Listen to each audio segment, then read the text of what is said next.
Welcome, golf fans, pursuers of knowledge and the almighty dollar. This is your golf guru bringing you the AT&T Pebble Beach Pro-Am. This is my DFS picks and fade show. First off and foremost, thank you for stopping by. As usual, we are going to go through the player field from the top player down to the 7,000 range, and I'm going to give you my top 15 plays out of that from a GPP DFS perspective. I'll also talk about guys that I'm going to be fading. We're going to get all of the analysis, and then you can make, of course, your own decisions.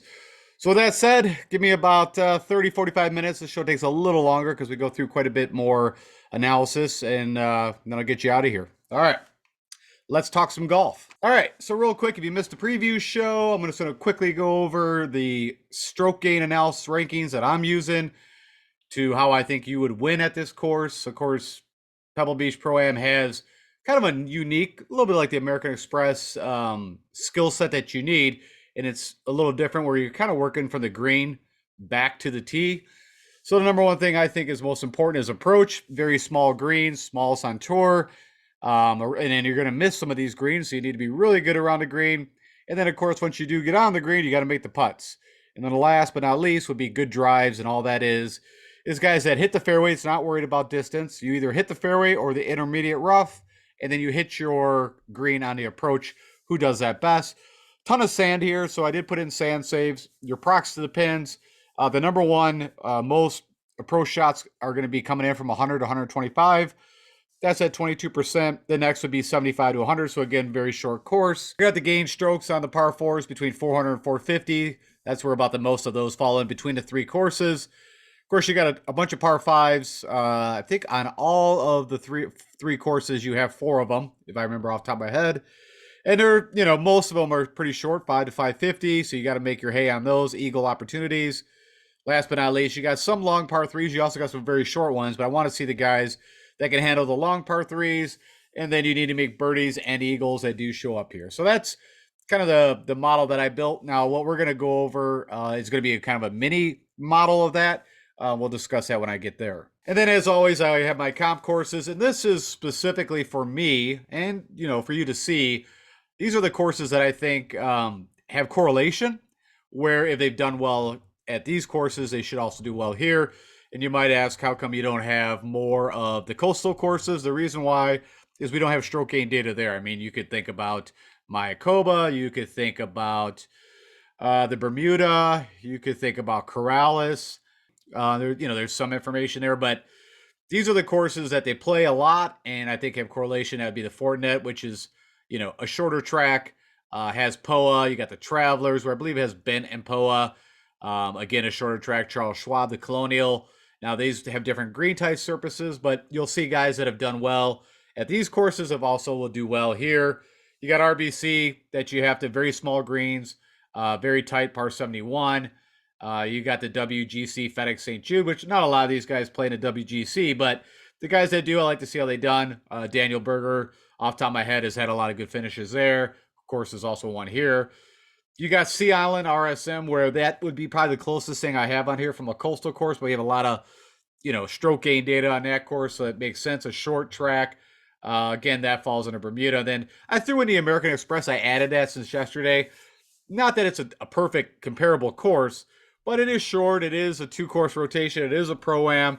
So there's some correlation there. So I thought we'd check that too when we go through these guys.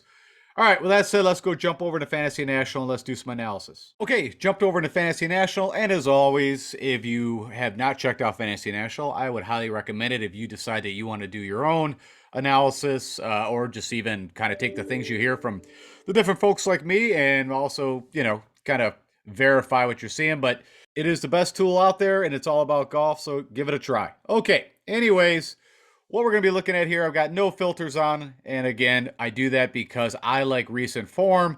As soon as you put some filters on, it's going to pull up a lot older past data, and these guys, a bit like a roller coaster, their game can go. I mean, the elites stay pretty elite, but the other guys can go up and down with their game. And I've got a mini model here, and what I'm focusing on is approach around the green, putting, good drives, and then that procs to the pin I told you about, coming in at about 22% of the time. Of course, this is going to be a bit of a birdie fest, a bit of a putting contest, a bit like the American Express. So we need guys that can make birdies. You're going to see recent results and tournament history over here. I picked 15 guys out again from this top cost at 11.2, and all the way down. It is, of course, is leveraging DraftKings pricing. I've stated this before too. Of course, you can use this for Yahoo or FanDuel. These picks pricing is just going to be a little different. All right, so right at the top, we got Patrick Cantlay. Of course, came out here last year. I think shot like 10 under his first round. No reason why he cannot do well here. I'm going to my usual kind of fade the top most expensive guy. I feel like his putter has kind of regressed. We can pull that up a little bit.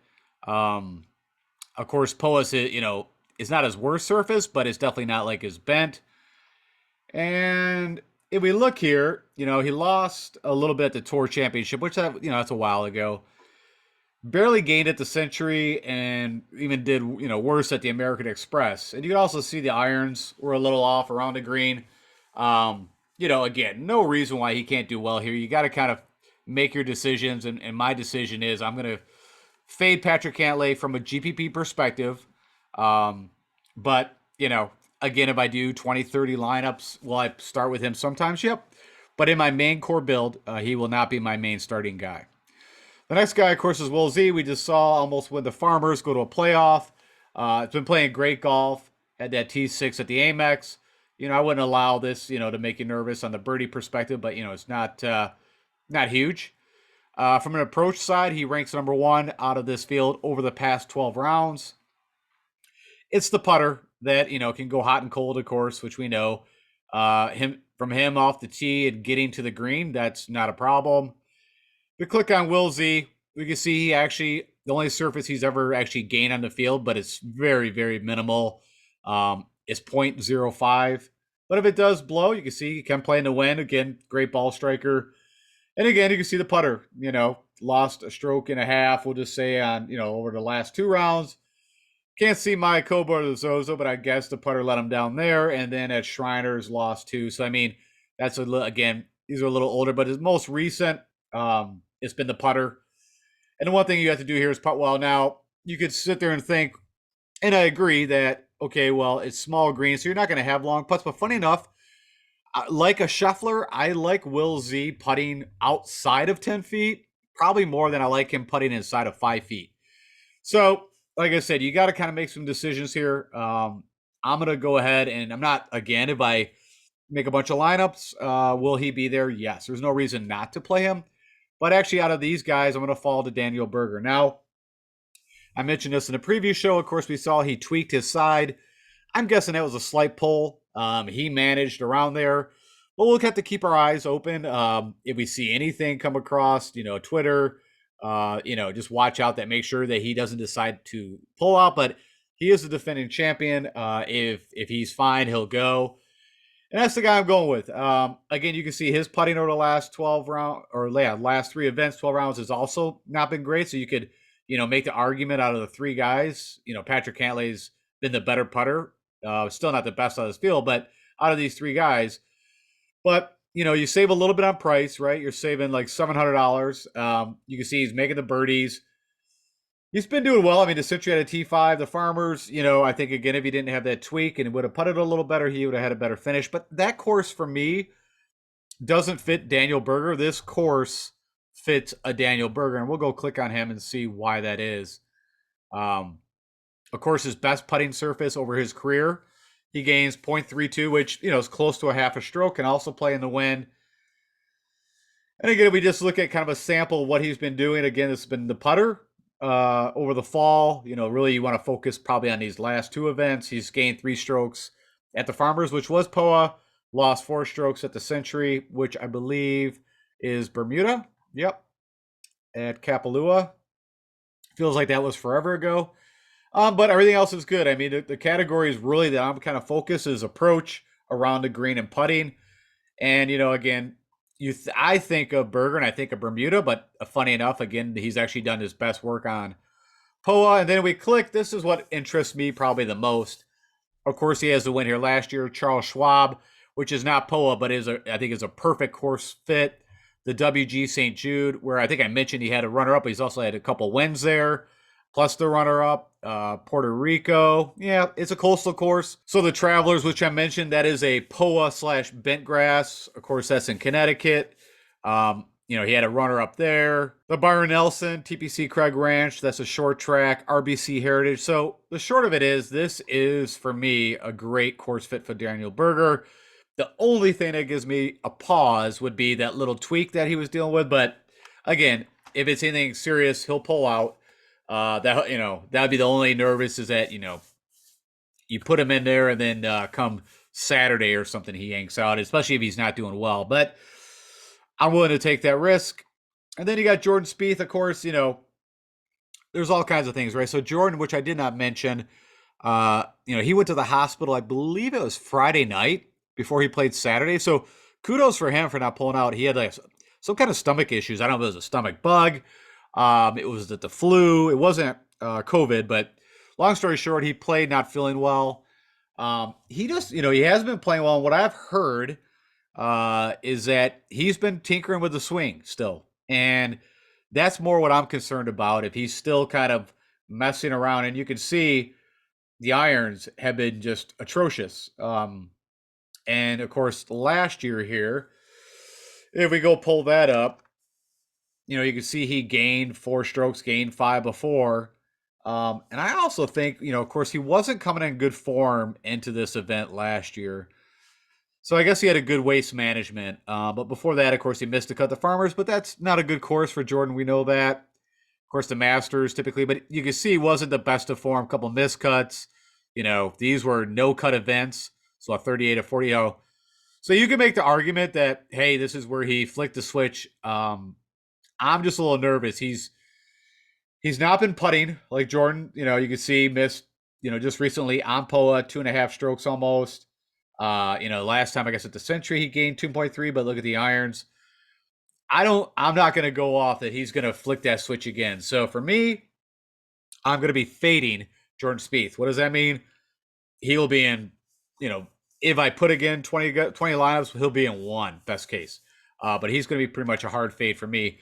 And then Jason Day, of course, reemerged out of nowhere at the Farmers, has an impeccable course, history here. So does Jordan. I should pull that up. A T3, a T9. He won here back in 2017. So he loves Pebble Beach. So you could also make that argument. But for me, that's going to be a fade. Jason Day, like a Tony Finau at the Farmers, that's kind of what I'm correlating this with. And I just got burned by Finau. So I might have a little resentment or bad taste in my mouth, but everything that I've seen out of Jason Day, I need to see at least another start or 2 before I'm on the Jason Day train, the J Day train, that I'm going to pay almost $10,000. So for me, I think fade and Day here is a good fade. You're going to see a lot of people know Jason Day. I mean, when I really started getting in to playing a lot of DFS, this was like back in 2016, right? J Day was all the rage, right? He was kicking ass and taking names. He quickly went down, of course, with the back. And, at that time, you had the Fleetwoods and the Fowlers. I kind of still put him in that camp. And I'm not sold. Now, you can see over his career, he was at one time one of the best putters there was and, gained a half stroke. To me, if you look at this, that was an anomaly more than the norm. And that's what I'm going with. He had a 3rd place, contended. Of course, he had that eagle. I think what was that on, like 16 or 17? I think it was more like 15 or 16. But anyways, that got him back in the tournament. And then, of course, he bogeyed, gave back those strokes. But if we look at just the sample, we'll just go back to late summer. I mean, the putter wasn't doing anything, which was his best one. But you see the irons. I mean, there is nothing here that shows repetitive. Now, he goes in spurts. I mean, you can look back here. He had a nice little run here, but the putter was letting him down. He had another little stint right here back. This is 2020, but late summer 2020, where he put this, great work of art together on some tough tracks. Had a 4th at the PGA. So could he be back and could he go and run off, 3 or 4 good tournaments? For sure, until maybe something happens with the back again. I know he's, stated that he's made some swing changes. And if the back starts to tweak, that he knows very quickly that he's out of what he should be doing. So who knows? I mean, maybe this is a whole new Jason Day, and maybe he's going to have an amazing 2022 season. I'm from a GPP perspective, I'm going to fade him. I think he's going to be chalky. And it's chalk that I'm going to fade. Like Berger's going to be a little chalky, and Mav McNeely is going to be probably super chalky. But with Mav, of course, grew up on the course. I believe his parents still have a house on this track. Where he does his best, and he's probably the guy that I use for one and done. I mean, I can't think of else where I didn't use him last week. So, I kind of like a Max Homa. I want to use him on the West Coast. I want to use him on POA. So, kind of give away probably my one and done pick. He's definitely going to be in my top 5 to use. I'd rather go to McNeely over Day. Now, pedigree and history. But, he's got a T5, a 2, and I feel like I don't have to worry about McNeely having back issues. That's one area. And you can also see Mavs, top 25 and a better, except for the Farmers. But the Farmers, that course is not a good course for him, as in good on POA, but I don't think that course suits him. He seems like he does his better work on shorter tracks, even though off the tee, he can get it out there. But you can see on POA gains over a half a stroke against the field, could play in the wind if it gets a little blowy. And let's just do this. If I click on this, so there's the Fortinet, which I mentioned is probably my top comp course for me. Of course, that's POA. Also, used to be the Safeway in California at the old Silverado Resort and Spa, which is wine country up there. Of course, RBC, AT&T. You got Mayakoba as a coastal course, which is same as OHL, same exact, just different name. You got the Charles Schwab down here, so he comps out well. Matt McNeely, you could say would actually be a good fade because he's going to be probably one of the higher chalky guys. And that's also what I also looked at. If you want to go on a trend, right, since Mayakoba, he's actually been trending in the wrong way, as in where he's been finishing. I mean, really, you could say since the Fortinet, he's been trending in the wrong way. But, yeah, I'm not going to hold that. I'm going with, could he – we know that it's not too much for him to do well here, as in, worried about the hometown because he's done well both times. So there's nothing for me not to play Maverick McNeely. But I kind of felt a little bit like that with Finau. But I feel like Finau falls more in the J-Day camp or the Spieth than he does with Mav McNeely. I feel like Mav's still playing good golf. The next guy is Justin Rose at 9,600. And everything would tell you, that Rose is a good play. And I think he is a good play. I think he's been playing good golf. The putter's been, really heating up for him. You can see he's 6th in my model rank. He's making birdies. Will I sprinkle in some JR? Yes, I will, but he's not going to be in my core builds. You can see POA out of his putting surfaces is his worst. So he barely gains anything, but he is positive. Let's just go look at real quick. So you can see some kind of mediocres in here, but you had RSM, which is a great comp course. I think the Amex, as I said, you could definitely use that. The Wyndham, short track.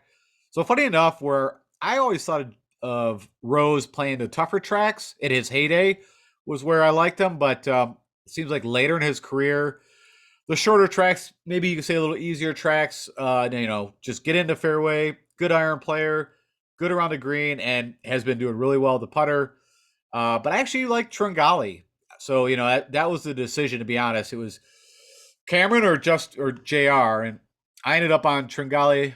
And of course, it's kind of funny. I think he's a great bet just because you can see it's either, now I don't like his odds. I'm just saying, whenever you see a guy that's either top 5 or missing a cut, it's a good chance. And of course, Tringali probably made the most money on tour, is still without a win now that Luke List has got his. So, hey, this could be the year where we get some of these guys who've been on tour for a long time and haven't got their first win. You can see he's getting better, to some degree. He's had a T7 here recently. And again, I think over, I don't know how long, but over like the last 20 years at this track, if you haven't had like a top 20 or better, you have not won here. So he does fall into that. Of course, you can see he's making the birdies. Green or yellow, all in the model, so doing everything I want there. And also Cameron Tringali, he's, I want to say he's part of my brand, as in I've been on Tringali. So, I feel like I also have maybe a hair of bias with Tringali. You can see here, though, what I like the most is these 3 stat categories. He's green and gaining in all approach around the green and putting. off the tee does not concern me. What concerns me with Tringali is what he typically does on a Sunday, and that's typically has fallen apart. Kind of held in there at the Farmers, so that's a good sign. But I've watched him when he is in contention. I don't know if it's the thoughts of winning a tournament kind of gets to him. If we look at where he's done some of his best work, the Zozo, that's a no cut. Shriners is Bermuda. Zurich, before it was a kind of a paired event, but that was a while ago. The Farmers, that was just recent, of course. Valspar, tough track. Had a good showing at RSM, which is a good comp course. You got the 3M Open. You got the Farmers again. The Genesis. So you can make the argument that he actually can handle a big boy course just as good or better than maybe these short tracks. But I like Tringali and I like where his game at. So I'm on Tringali. Seamus Power, of course, been playing great golf. I've been on Seamus for a while. Been talking about him, been picking him. Again, maybe part of my brand. Of course, won the Barracuda. And then since then, has just been putting really good golf together. I mean, and he's played well at my comp courses, the Amex, the RSM. This just fits him. Even the Sony Open, I think it's a good, comparable. I think we do have stroke gain data from this year, don't we? Yeah. But sometimes we used to not get it from Hawaii. But anyways, you could look the Bermuda, the Mayakoba, all the coastal courses. And let's click on this, just see what else. The RSM recently, RBC. So if you kind of look at the Byron Nelson, a lot of the tracks that I like, the shorter St. Jude, just fits him. So I think he's a great play. His betting odds isn't that great. I don't know if he's like 20 something to 1 but that's kind of sad. But in this field, right, it's not the greatest. Fitzpatrick, the short of it is this should fit him, but we just haven't seen him. And I think I told you guys yesterday, he hasn't even been playing on European/TP World Tour. He had some good finishes in the fall and over there into Europe. But since he's been over here, the last was Mayakoba. We had a 64th, Bermuda a 30th, and those are pretty weak fields. His best showing was at Palmetto, and that was a weak field, right? You had Hatton. I think you had Koepka who missed the cut. Of course, you had Garrick Hago who won it.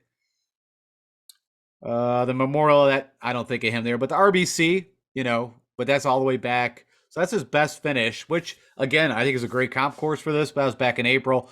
So as I stated, I kind of want to fade the guys. I need to see something within the last few months. Typically, their first round out could be a little shaky, and then he should get better. But, if he does what Fitzpatrick does, hit fairways, good with the irons, really good with the putter and green. But you can see not so good over the last, 3 tournaments he played. But again, that's a while ago. Of course, Kevin Streelman here, right? He's done very well. Great, history. Plays typically with Larry Fitzpatrick. Of course, the wide receiver retired. I think they've won this event. I know at least once, but are always up there for the 3-day rotation, which really doesn't matter to anything. And I like Streelman. He's kind of a bit of my brand too. I will pick Streelman, but I just don't like what I've been seeing. Nothing's telling me from historical performance except what he's done here from a comparable. In 9,100, I got some other guys I'd rather play, so I'm off on Kevin. Kisner, he's been playing good golf recently. This course should fit him. What didn't I like about Kiz? So he gains, of course, great putter. I think it was mostly the approach, but that, he's really gained on approach his last couple events. So, I really can't make an argument. Let me see. Yeah, he's won the RSM way back, Charles Schwab, all small courses. This is a Kisner course. RBC, even the Players is, more of a strategic plotter course than it is a Bombers.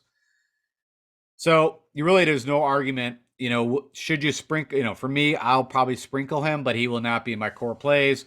Ryan Palmer, I like him. I was also on like Lucas Glover. I think they're a bit alike. Ryan Palmer's a lot more expensive, but if you're going to play Palmer, you could almost, Palmer's a better putter, but he's not good. But for ball striking, I think they're great ball striking players, like what we just saw at the Farmers. Both of those guys make sense on ball striking courses. This is not one of those. I need guys that are, I want guys better with the putter. There might be a decision here or there. So those, I'm out on Palmer. I'm going to go with Lanto. at that price tag. I'm a Ryan Palmer fan, so it was a little difficult, but I've also liked Tringali. They kind of came up together, and I like what I've been seeing. Of course, he's got a T9 here in the past. He's been, a T3, a T7, a T30, playing pretty good. And Lato can get really hot and make some butters. Also, not a bad showdown play. You can see gains on Poa. Bermuda's been his best, but, it's all kind of hit or miss with him when it comes to putting. Last good, best showing was at the Amex. His one win at the Houston Open, that would have been that's a tough course, the CC of Houston, not Memorial Park. Let's see where else he's done. Of course, the Farmers recently. So there's the Fortnite. That's a good comp. You could say Bermuda. I'll give you just on stroke gain data there. The Travelers. So, it's kind of funny. Wherever Lanto goes, well, I mean, you can see tougher courses. And, he had that good CJ Cup, which I think was kind of his spring out of the scene for me. Was back, now it'd be over 2 summers ago. But this is what I like to see right here. Let me click on this. These 3 boxes have been ticking. I'm not so much concerned off the tee. So I like Lanto. Seabez, just never played here. That's really it. And the driver can get wayward. But this is a course, that if you're looking for the good putters, start with the putting around the green, irons, and then, it makes total sense. So I could see sprinkling him for me, but not going to be a core play. Brian Harman, had that T3 at the Amex. Again, this course should fit him. Hasn't had the best tournament history. I would think it'd be a little better than that. But, I could definitely see him, again, from a showdown play. He's good to have that one round where he'll shoot, 6 to 8 under. I kind of feel the Tom Hoagie, which he kind of breaks the putting rule, but he does everything else so well, and he's been playing so well. As in, I mean, it's either a T4 or a second or a missed cut. The Farmers, I don't think it's a great fit, but, I like what he's done at RSM and the Amex. And then you can see he's also had a T12 or, 12th place finish here last year, making a ton of birdies. He's second in my model. Take that for what it is. But here's the problem. It's the putting, but see, the last time he gained with the putter was at the Houston. Barely lost on the last 2 events. I could see you could make an argument that he wouldn't be a terrible fade. But, the courses where he's done well are the shorter ones, like, old TPC Old White, where they played the Greenbrier, which is, as far as I know, still non-existent. I think that got removed. OHL, Mayakoba, the Sony, the RSM, the Amex, the RSM. So he fits out from a comparable course. This is where I think Hoagie could do well. It's just the putter, whatever the putter does. Max Hughes, right? So I was on him last week. That was one of his first tournaments in a while. So we're going to give him a little bit of a pass for missing the cut at the Farmers. Great putter. Typically really good around the green. So he does, that area. And over his last 5 tournaments, he's gained on approach, which, you can see the last 2 at RSM and Farmers. This is the problem with Mac Hughes. He can get wayward off the tee. And again, his only win was at RSM. He had a second there recently. The Honda, which, that's a tough track. I wouldn't consider that a good comparable, but Corrales, a couple coastal courses. Charles Schwab, again, the AT&T a while back. I mentioned Greenbrier, Fortinet, which used to be the Safeway back then. So I like Mac Hughes, and I'm on him, and I'm betting him, which I already told you guys yesterday. Mito Pierre, I like I said, I think of him, like a Joaquin Niemann. You can see he's been playing solid golf, but this isn't the course that I think, when I think of shorter tracks, well, we have such a small sample size. I think he's a big boy track player. I would like him, like I said, at the Farmers, but you can see he did okay at RSM. That's not going to really help us. So he did have a good showing at the Fortinet. That's a good comp course. I forgot about that. So yeah, I mean, you could definitely plug him in.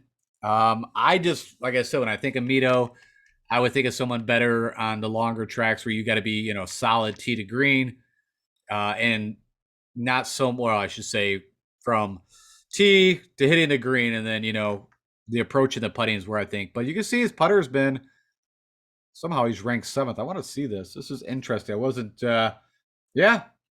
he's had the putter going. So that was on POA, Bermuda, and Bermuda. That's a while ago. So around the green though, and you definitely have to have a round the green here. So I don't know. I guess I'll sprinkle. I was not thinking of playing Mito at all, but some things are starting to kind of persuade me. Denny McCarthy, which I've been on for a bit here, and I think this could be the tournament. He's been kind of just nipping around. Of course, at the Amex, he had that T6, he had a T10 at the RSM. So been playing great golf. His past history here is not great, and you can see his ownership right now is low. So I really like that from a play. And that's you kind of got to it's got to get some unique builds here. So Denny McCarthy is going to be right up there. Probably I think he's in my top 5. Which might be a little shocking, but that's how I feel. It's my stand, and I know what he does well, and it's everything that I want in this course. You can see, can the irons are kind of on and off. The driver, is definitely not a weapon, but it's this putter and around the green, and I think that's what's going to stand out. You can also see, of course, where he's done his damage against some coastal courses, the Amex, RSM, the Wyndham is a short track, the RSM, RBC. So if he's going to have a chance to win, or at least top 5, I think this is the place, and he's playing good golf, so we're going to hope for that. So Charlie Hoffman, I like Charlie Hoffman. I like to play him when we're in Texas, and we haven't seen him, and he's had a bad back, and he's been pulling out of tournaments. So with all that said, I'm off on the Hoff. We'll see where his ownership comes in and see how he's feeling. He's done okay here at T7 last year, but I have no idea where his game is. I'd be terrified to play the Hofster. Even if he does play, again, could he yank out after, a few holes? It could happen. Matty Jones, he could or couldn't. I think if I knew there was going to be some crazy wind conditions, and right now it looks like it's going to be pretty calm. Again, though, this is Tuesday. We still got a couple days for they actually tee it off. But I like Matt Jones. It's just, I think it's just not for me. Let's just click on him. I want to see. I didn't do a whole deep analysis on him, but he gains just a tiny bit, but does his best on Bermuda. You can see around the green and putting. I've actually watched him chip in quite a few times. He went nutty at the Century with the putter. And off the tees could kind of be off and on, but yeah, I'm a Matt Jones fan, but I just not here for me. And of course, like I said, kind of miscut or that third. So that's probably a little bit too. I'm going to go with Blackbeard, Michael Thompson, of course. I've been on him. I'm betting him. This could be the one that maybe, like I said, I think I was all over him at the RSM. Then showed up at Sony, then he led. You guys know it's kind of funny. Led the Farmers, I think, after the first day. I was like, oh, no way at Torrey Pines are you going to win here? Because, of course, that was just not the course for him. But it ended up still the T11. So he's had a T10, but some miscuts at a T34. But I really like where his game's at. Now, you never know. And you can see the putter. It's all what comes down. He hits the fairways. But he does gain on POA like he does on Bermuda. Kind of off and on. Best showing was at the Sony. Actually lost 2 strokes putting on POA at the Farmers, but did really well around the green and approach. So that can make you a little nervous that it was, all around the greens. That means he chipped in a few times. But we need that here. So I like let's go back on him. I'll show you where he's done well. And see where he's had his best showings. I already know he won the 3M Open. He won the Honda a long time ago, but he had a good showing at St. Jude. That's a while ago. Good showing at the Amex. We just saw the Sony. I think that's somewhat comparable. RBC, the Amex, AT&T, Charles Schwab, RSM. So this is a perfect fit for him. Now, does he go out and deliver or not? I told you guys I actually bet Aaron Rai. I think it was 80-1. The more I kind of dug into him, I still think he could be fine. He's playing good golf. I'm not I like some other guys. Probably a bit of it is he's never played here. And I do feel like there's some subtleties and some things with this course and green that just again, it show that you've had to have played here a bit. You've had to have like a top 20. So that's the real reason why I'm out on him. There's nothing from recent form. It's more about just no course history. And I think course history does come into to effect on this track. So that said, I'm actually going Knox, which, almost the same price. He's had that T7, a T14, a T15 with a couple miscuts. It's all about the putter with Knox. This fits under the rule of a really good ball striker, but has struggled with the putter. But when that putter goes, away he goes, and you can see this over his last 5 tournaments, losing 3 strokes. His last good showing was at the Sony. But if we click on where he's done his best damage, the Travelers is where he's got he's got a win. He had a WGC, of course, that's in Asia. But RBC is second, OHL, the Honda, OHL, Honda. Again, these are quite a while ago. The Sony, the AT&T, the Schwab, the St. Jude. So again, all those comparable courses I talked about. This fits Russell Knox. It's just, can he make putts? I was actually on Lucas Glover. He was going to make my top 15, and then I actually plugged in somebody else, and I'll talk about who it is. So off the bat, but he kind of falls under that Ryan Palmer, right? I like them both. They can get very hot. I think they're a good showdown play.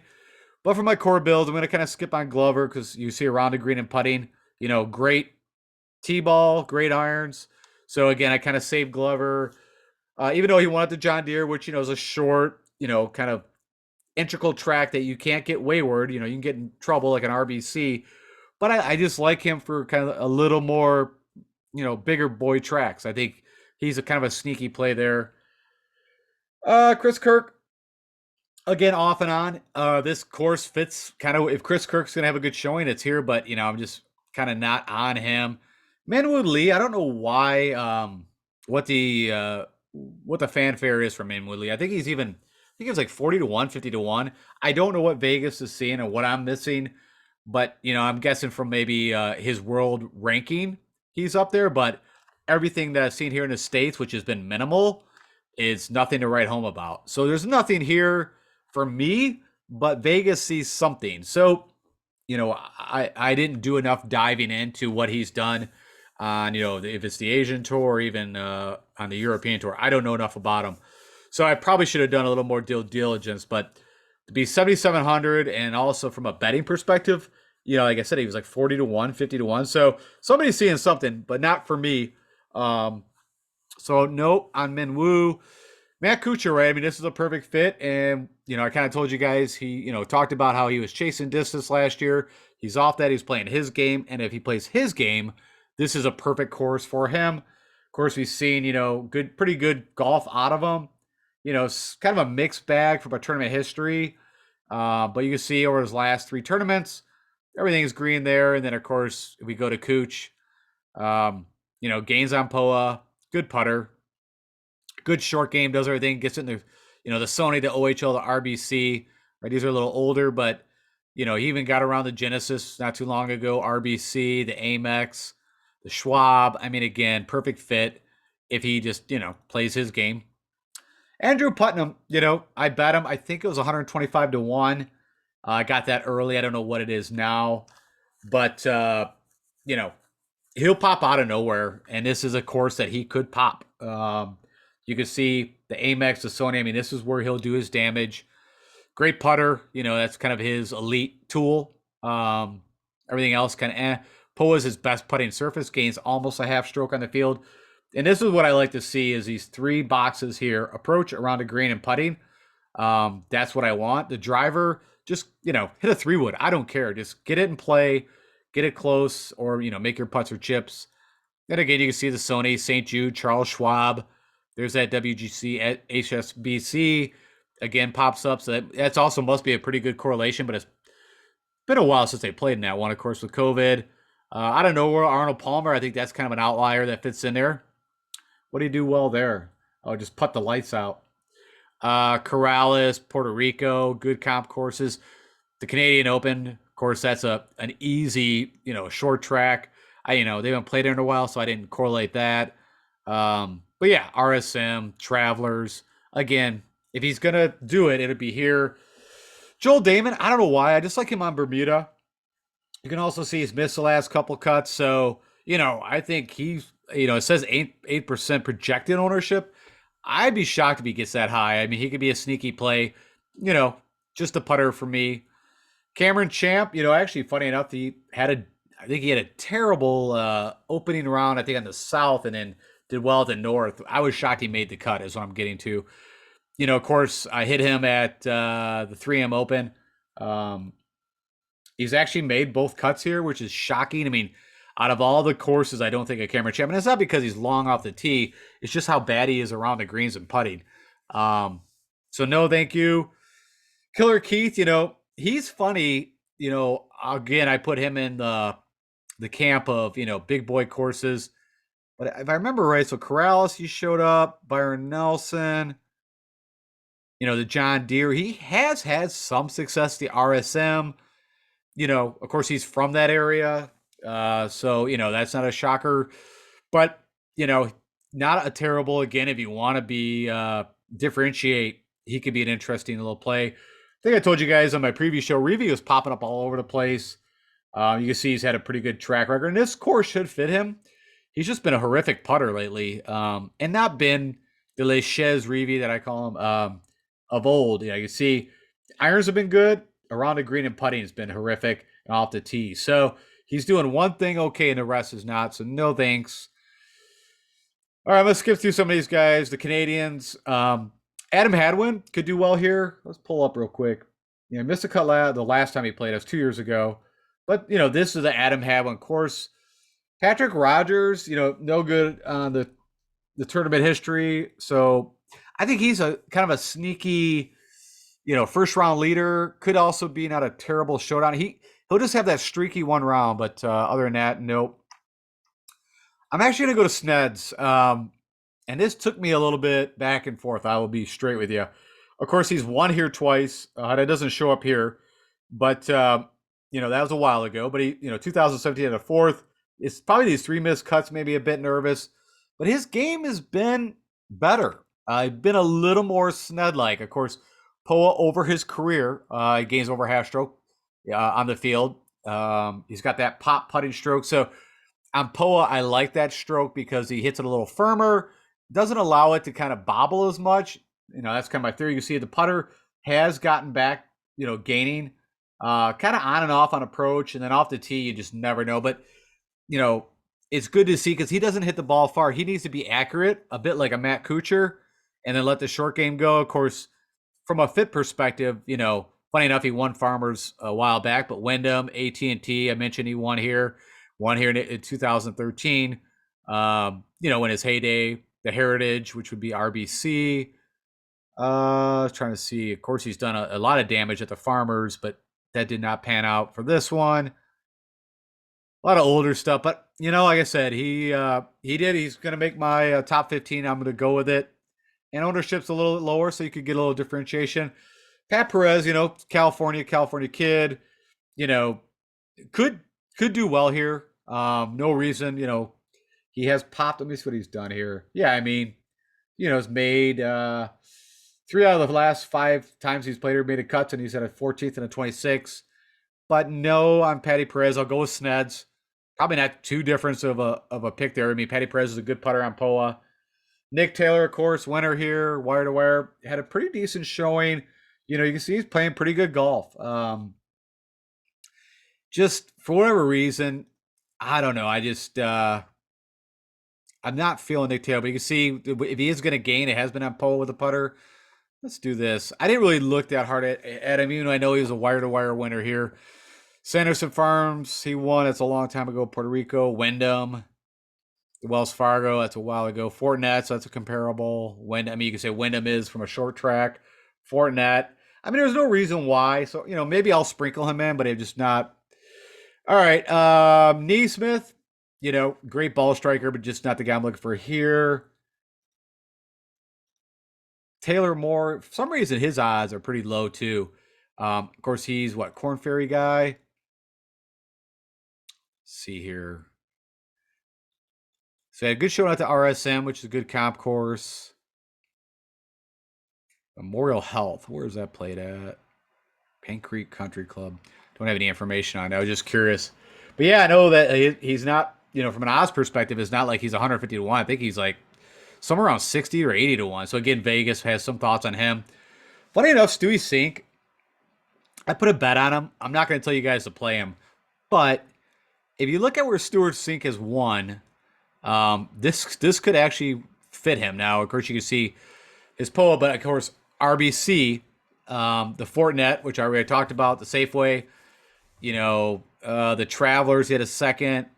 This course, the St. Jude, the Canadian, the AT&T a long time ago. I don't know. I like him from a betting perspective. I think he was 125 or 150 to 1. You can see he's not been playing that great of golf from a modeling perspective. His history here is kind of, back and forth. But, he had a T36, so he's kind of been playing a little better golf. Again, from a bet. I had one subscriber where my entertainers are at asked me about Brendan Todd. So let's talk about Todd while I'm here. He's not one of my main picks, but if you know Brendan Todd's game, it should fit here. It's just I feel like, even though it says here, his putting is just not what it was. And again, I think of Brendan Todd, and I think of Bermuda. You kind of see a mixed bag of results. So missed the cut at the Amex, the RSM, but also, made the cut at the Mayakoba. Also missed 3 cuts here. So I think a bit of that. It's just Brendan Todd, you just used to be, he hit the greens, and if he was within 10 feet, he'd make the putt. And it just hasn't been going there. You can see, as I mentioned, Bermuda over his career gained over half stroke. Let's take a look at what Todd. So off the tee, this is, which he should not be gaining off the tee, but I want to make sure he's hitting fairways. And I don't have that statistic pulled up, but, maybe he's getting a little wayward, but again, it's distance, right? So, 275, but see, he typically just center cuts, which used to be an issue, but then all of a sudden he fixed that, and now all he does is hits the middle of the fairway. And if you look over where he's done his damage, which has been a little while now, he already had that run in 2019, almost had 3 wins in a row.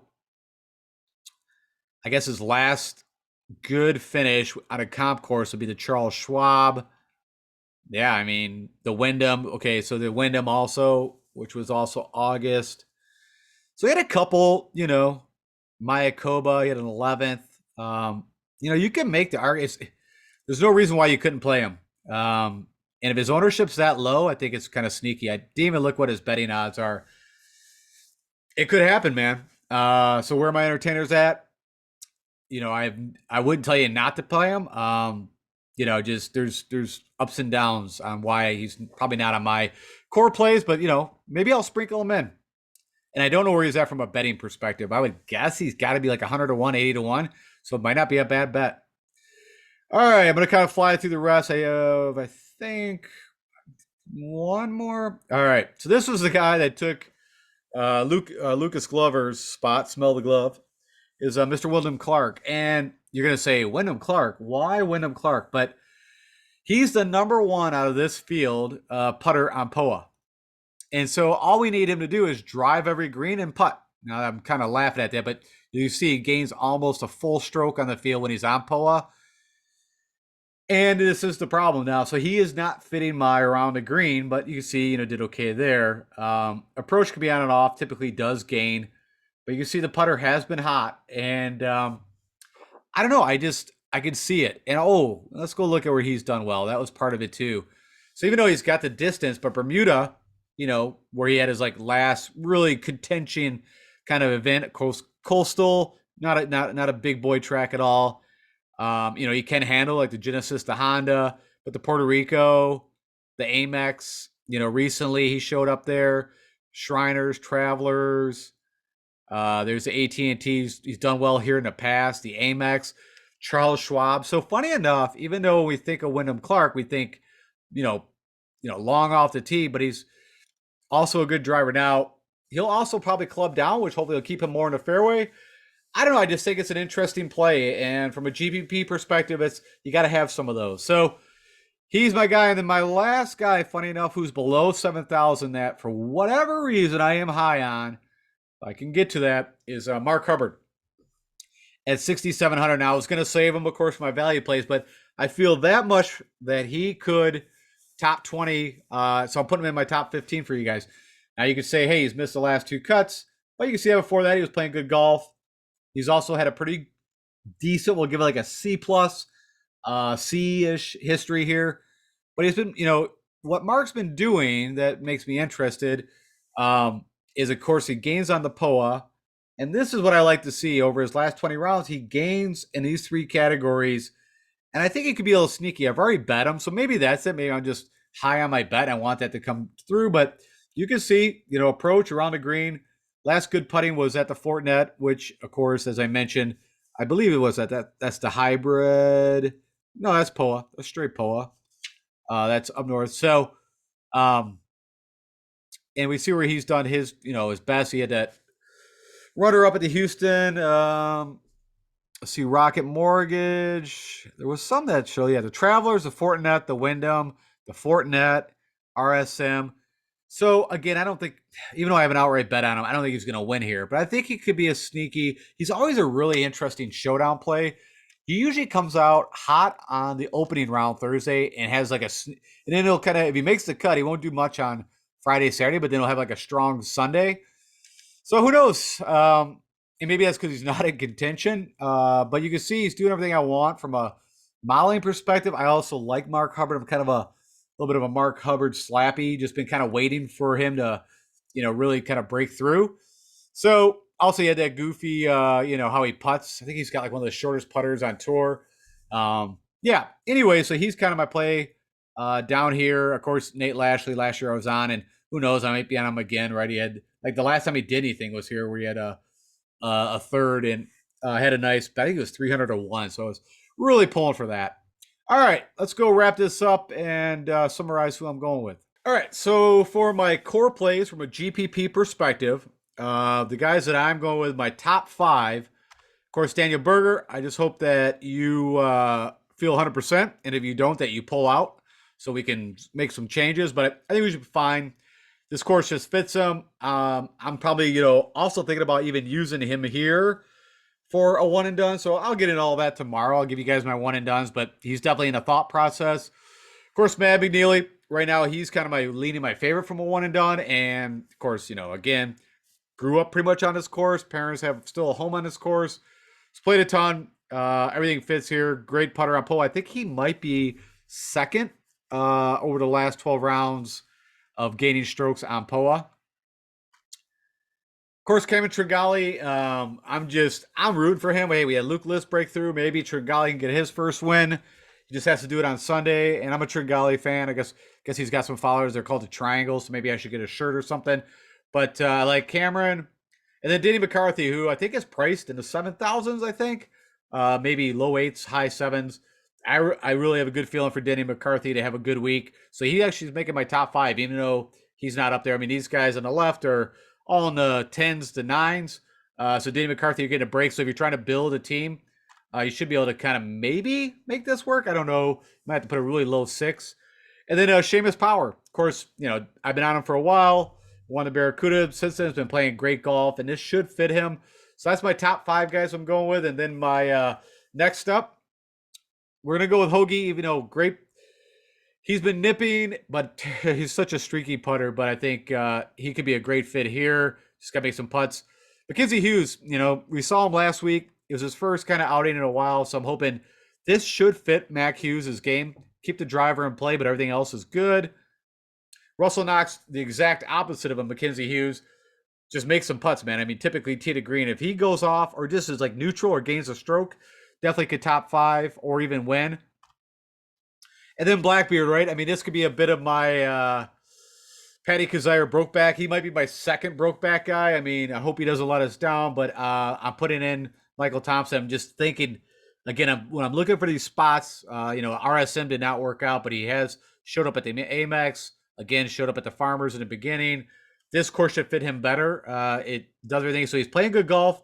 Make a few more putts, and we could have a nice little winner. I think he's 80-1 from a betting perspective. And then Lanto, I kind of felt like if I'm playing Tringali, I'm going Lanto. So I've always had this thing. I'll let you guys in. I've always had a couple guys that I like to pair together, and it was always used to be Burns and Gooch back again when they were not known. And then it used to also be Lanto, Munoz, and Tringali were some like if I was going to play them in a grouping. So just a little side note, there might be some thoughts and bias to that, but Lanto has been playing good golf. There's no reason why he couldn't do well here. And then I like my unsung. Last week I actually hit my unsung and my value plays. I think I hit every one but one. So I was 9 out of 10 on these guys. And I think these guys are the hardest. Of course, Kuchar, this should fit perfect. Been playing good golf. Just keep doing what you're doing. Forget about the distance. Hit fairways. Great around the greens. Great putter. Snedeker, out of probably all my picks, this one makes me the most nervous because he is volatile as all volatile. But great course history here. He's won here twice.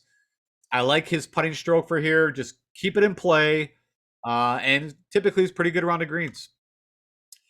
Again, I bet him at 125, Mr. Putnam, and I think kind of fits the mold. There's like the guys of just give me just hit the fairway. I don't care if you're 250 out, and then just do your magic around the greens and putting.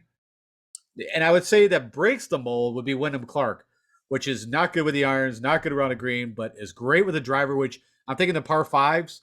So if even if he pars or even makes a bogey, if he's eagling a lot of these par fives, which I think he can with his distance and his putter, it's all going to kind of work out. So I wouldn't even think of him. I haven't seen what he is from a top 20 bet, but he could be interesting if you're getting the right odds. And then last but not least, I'm putting in Hubbard, even though I could have saved him for my value plays, but I feel that good about him that I'm going to put him in my top 15 core. I'm going to play him quite a bit. I think it could be kind of my differentiation play. So that is it. And that is my show. That is my top 15 plays for you guys. You get the analysis. You get to look at some things so you can make your own decisions. Again, these are the guys I'm going with. And as always, if you like what I'm doing, hit that like button. Share it with anybody else. If you've not subscribed, as always mentioned, we just broke the 1,000. So let's keep this going and keep me doing this. So hit that subscribe button. Or if you've not signed up for YouTube, give me your email address. It keeps everybody like us that's doing this stuff pretty much for free still. And last but not least, if you have any questions for me, feel free to hit me up on YouTube comments and follow me on Twitter. And why you would want to do that, again, is you get the announcements of when these shows come out, 3 shows a week. And also, though, probably the better thing is I keep a very close eye on the media, PGA media that I get updates from and give them on to you guys. All right, guys, with that said, tomorrow I will have out my Before the Lock show. You'll get my top 5 value plays, my ownership projections that will come out of Fantasy National. You'll get my one and done picks or who I'm thinking about. And I kind of at the last minute figure it out, but I'll give you my top 5 guys there. Talk about weather. I'll check the pressers, all that kind of fun stuff. Make sure you guys know everything you want to know before you put those final bets or lock in those DFS lineups. All right, guys. Talk to you later. Take care.